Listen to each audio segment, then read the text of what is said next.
I think, again, this might be proof that he is not the shooter. No, come I on. don't think That's a bold fucking claim. Yep, I know. That's a bold fucking claim. I think it's not the shooter. I think this is the government just picking somebody My Lord. that they think they can throw under the bus. Can you at least put on your tinfoil hat when you say this? Sure.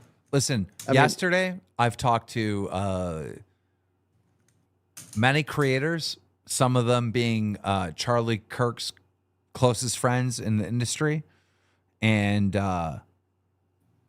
you know, the consensus was that this was a professional hit, that things weren't adding up.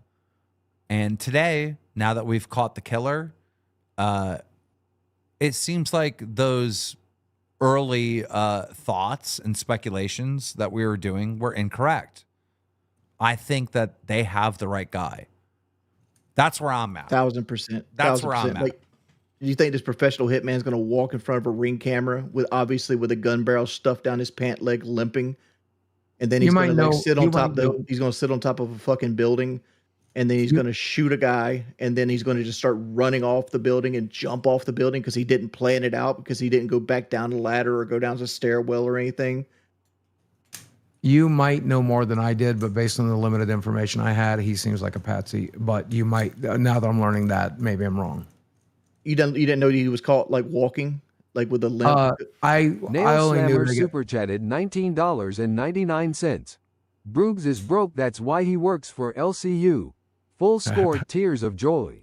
Thank you, No Slammer. I just want to Boogie. Like, why would he be laying on top of that building, and then as soon as the shot happens, he start running away? I didn't know that was him. But here's what I was given this information for. Bruggs decided to tell me I deserve to die. What? Yeah, before I was watching a video. Like I said, I was watching a video about all of this when Bruggs told me he wanted to see me publicly executed and I deserve to die. So I didn't get a lot more information at that. But what I did get from that video was that his father turned him in. His father's the one who he confessed to his dad. His dad went and took it in. That is not what happened.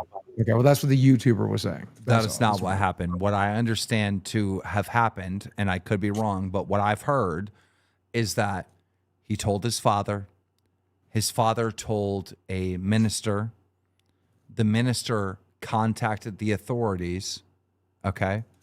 And then the authorities worked with the minister and the father. Super chatted $20. Drink faster, Keen. Thank you. I need it.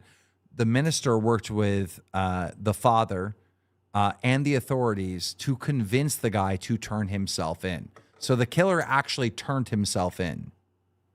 Interesting. Okay. Well, that I didn't get to in the video. And so you're saying the authorities knew where he was, that he was, and they didn't just go kick the fucking door in. They let a priest work as like an intermediate between them. Well, this is, if you're the police, you got to understand that you're probably thinking like, yeah, right, this is the killer, right? You have so many different leads. You're looking all over the place.